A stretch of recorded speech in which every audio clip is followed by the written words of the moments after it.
Every valley we go through in life has a reason or purpose. But if we don't learn the lessons of that valley, then we don't see the benefits that we're meant to see on the other side. The Bible says that everything that was meant for our harm, God will use for our good. But we've got to believe it. You know, isn't it amazing that we can look back at our life and we can see how bad things eventually became good, and that actually our problems and our pain became the foundation for whatever we've become in our life at this point in time. So as we go through these times right now, let's focus on learning the lessons that we can learn from this. So when we get on the other side, we can get to our next level. That's my encouragement for you. Now let's seek some wisdom together as we read from Proverbs 29 today. I'm reading from the New Living Translation, 29th of the month. I'm going to read Proverbs 29. Here we go. Whoever stubbornly refuses to accept criticism will suddenly be destroyed beyond recovery. When the godly are in authority, the people rejoice, but when the wicked are in power, they groan. The man that loves wisdom brings joy to his father, but if he hangs around with prostitutes, his wealth will be wasted.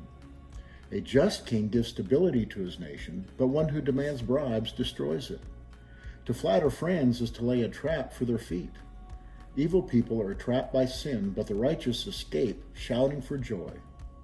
The godly care about the rights of the poor, the wicked don't care at all.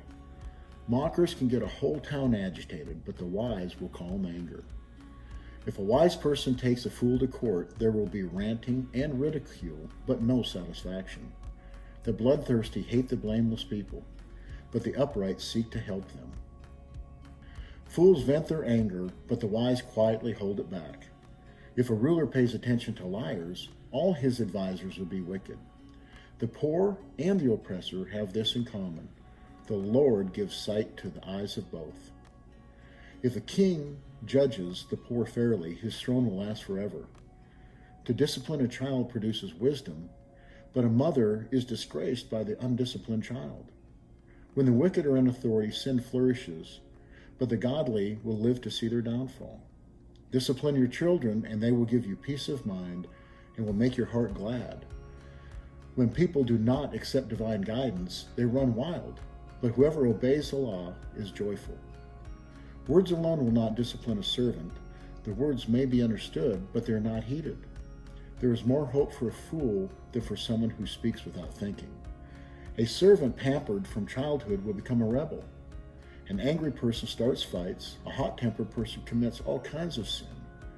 Pride ends in humiliation, while humility brings honor. If you assist a thief, you only hurt yourself. You are sworn to tell the truth, but you dare not testify. Fearing people is a dangerous trap, but trusting in the Lord means safety. Many seek the ruler's favor, but justice comes from the Lord. The righteous despise the unjust. The wicked despise the godly. As always, there's so much we could hone in on this. I'm just going to focus in on one verse real quick, and that's this. There's more hope for a fool than for someone who speaks without thinking. So how many times we've all done it? Have you said something before you really thought about it, and you wish that you could take those words back? A good friend of mine put it this way one time. He said, sometimes before you think, just let that idea circle once, maybe twice, maybe 3 times, and really think if you really want that thought process to come out, or if it just needs to die stillborn. Hope that helps you today. God bless, and have a fantastic day.